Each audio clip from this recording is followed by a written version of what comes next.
Berilah maka kepadamu diberi. Lukas 6 ayat 38. Sambil rekreasi dan jalan-jalan, seorang bapak memberi nasihat kepada anaknya yang sedang tumbuh remaja. Bahwa hidup bukan sekedar memenuhi kebutuhan diri sendiri, tetapi juga harus mau berbagi dengan sesama di sekitarnya.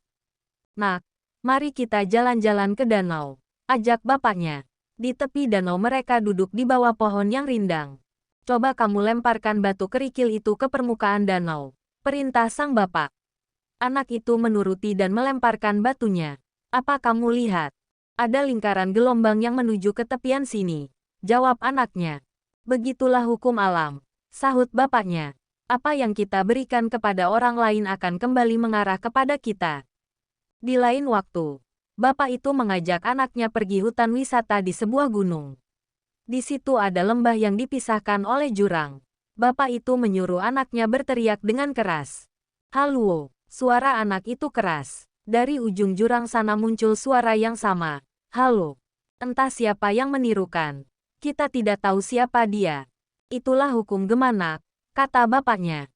Apa yang kita katakan akan terpantul dan kembali kepada kita lagi. Bapak itu mengajari anaknya tentang memberi. Kalau kita memberi, kita juga akan diberi.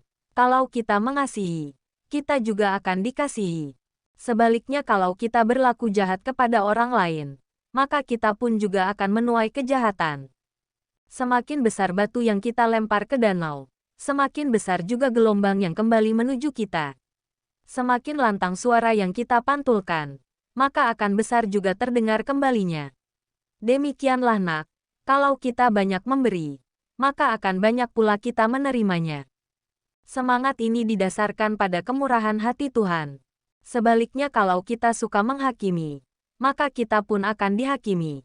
Jika kita suka menghukum orang, suatu saat nanti kita juga akan dihukum orang. Kita akan menuai apa yang sebelumnya kita tebarkan.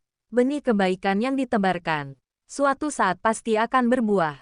Dan kita akan memanen benih-benih itu. Kita punya banyak benih-benih kebaikan yang telah diberikan Tuhan kepada kita. Itulah benih yang mestinya kita tebarkan kepada orang lain. Karena kita telah diberi dengan cuma-cuma oleh Tuhan, maka mari kita bagikan dengan gratis juga. Ciri-ciri orang pelit yaitu memberi persembahan hanya Rp2.000, sementara mengisi paket internet Rp100.000. Ciri orang pelit, untuk dirinya sendiri pun pelit. Misalnya dia makan pakai mie instan terus, pakai kerupuk, sementara dia bisa makan yang enak dan bergizi. Ketika ada teman kesusahan atau dalam situasi sakit tidak mau datang dan menolong. Dan biasanya orang pelit segala sesuatu dinilai dengan uang. Berbeda dengan orang hemat. Orang hemat bukan berarti pelit melainkan tidak mempergunakan uang kepada yang tidak terlalu perlu dan mendesak. Orang hemat mengerti apa yang utama dan mana kebutuhan yang tidak utama. Bahayanya sifat kikir atau pelit.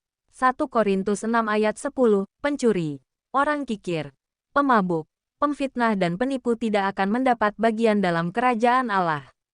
Sifat kikir adalah sifat yang berbahaya bagi orang-orang percaya karena sifat kikir ini menutup pintu hatinya untuk mengasihi sesamanya. Kenapa memiliki sifat kikir ini adalah sifat yang berbahaya? Inilah alasannya, sifat yang tidak memiliki kasih dan kepedulian kepada sesama. 1 Yohanes 3 ayat 17 Barang siapa mempunyai harta duniawi dan melihat saudaranya menderita kekurangan tetapi menutup pintu hatinya terhadap saudaranya itu, bagaimanakah kasih Allah dapat tetap di dalam dirinya? Orang yang kikir sudah pasti ia tidak memiliki kasih dan kepedulian kepada sesama. Hatinya tertutup untuk ia memberi bantuan. Padahal memberi bantuan adalah kehendak Allah yang seharusnya kita ikuti dengan setia. Ibrani 13 ayat 16 Dan janganlah kamu lupa berbuat baik dan memberi bantuan, sebab korban-korban yang demikianlah yang berkenan kepada Allah. Lebih mementingkan harta duniawi. Lukas 12 ayat 19-21. Sesudah itu aku akan berkata kepada jiwaku, jiwaku, ada padamu banyak barang, tertimbun untuk bertahun-tahun lamanya. Beristirahatlah, makanlah, minumlah dan bersenang-senanglah. Tetapi firman Allah kepadanya, hai engkau orang bodoh, pada malam ini juga jiwamu akan diambil daripadamu. Dan apa yang telah kau sediakan, untuk siapakah itu nanti? Demikianlah jadinya dengan orang yang mengumpulkan harta bagi dirinya sendiri, jikalau ia tidak kaya di hadapan Allah. Orang yang kikir sudah pasti lebih mementingkan harta duniawi daripada jiwa manusia. Menurutnya ia merasa bahagia jika memiliki harta yang banyak. Namun ia tidak menyadari bahwa nyawanya bisa hilang. Jika ia tidak memiliki kekayaan hati maka hidupnya tidak memiliki arti apa-apa. Apalah gunanya hartanya itu jikalau ia kehilangan nyawanya?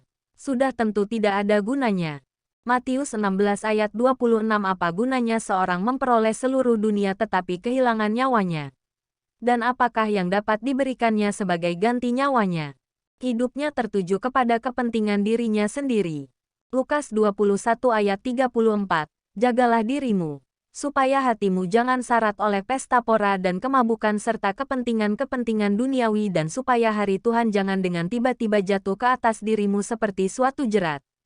Orang yang kikir lebih tertuju kepada kepentingan dirinya sendiri dan ia tidak memperhatikan kepentingan orang lain.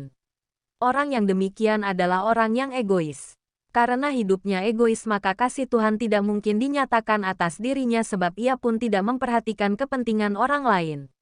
Ia sibuk dengan urusannya sendiri dan melupakan kepentingan sesamanya. Ingatlah akan hukum tabur tuai. Apa yang engkau tabur maka itu jugalah yang akan engkau tuai. Orang yang kikir tidak ada menabur kebaikan bagi orang lain sebab ia egois. Yang ia tabur itu sebenarnya adalah benih kejahatan yaitu keegoisan sehingga pada akhirnya ia akan menuai kebinasaan. Galatia 6 ayat 7. Jangan sesat. Allah tidak membiarkan dirinya dipermainkan. Karena apa yang ditabur orang, itu juga yang akan dituainya. Sehingga orang yang kikir ini pun ditolak Allah untuk masuk dalam kerajaannya.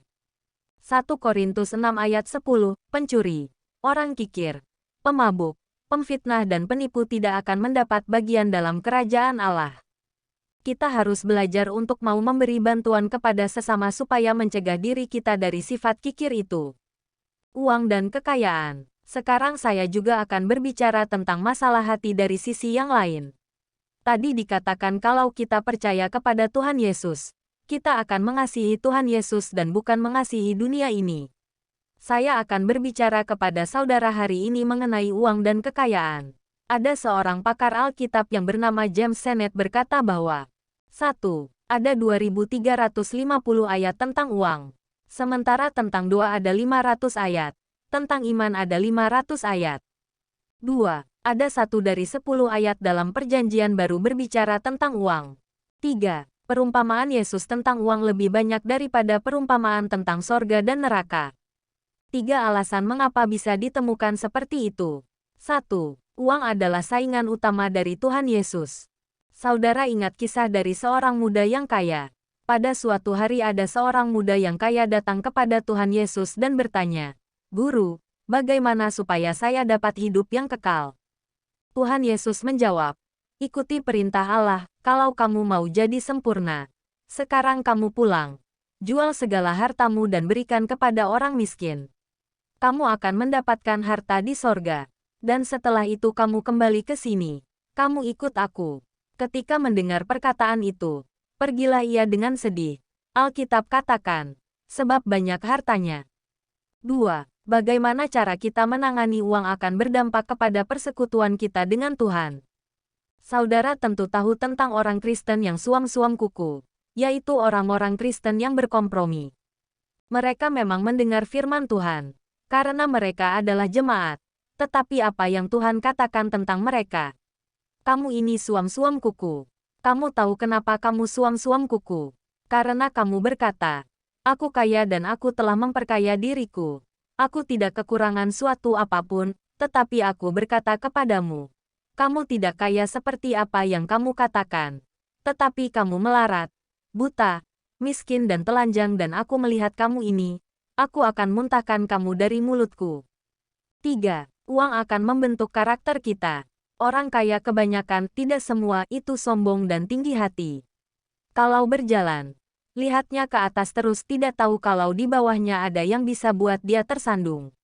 Ini firman Tuhan yang bicara. Dan jangan berharap pada sesuatu yang tak tentu seperti kekayaan, melainkan pada Allah yang dalam kekayaannya memberikan kepada kita segala sesuatu untuk dinikmati. Saudara, Orang kaya umumnya mengandalkan hartanya atau kekayaannya dan bukan Tuhan. Mereka berkata, aku bisa beli apa saja. Saya pernah dengar ada orang yang berkata begini, saya bisa beli wanita mana saja. Wah, takabur sekali. Orang kaya suka berkata, saya bisa. Lu mau apa? Lu mau coba-coba sama gua? Gua bisa beli lu. Kalau masuk hotel dan kurang dihormati, aku bisa beli hotel ini. Ini gambaran karakter orang yang dikuasai uang. Mari kita berpantun. Di atas meja banyak makanan. Hanya bakso yang menarik hati. Lebih baik menanam kebaikan. Keberuntungan akan mengikuti. Dukung terus channel ini dengan subscribe, like dan bagikan kepada teman-teman karena firman yang kita bagikan tidak kembali dengan sia-sia. Amin.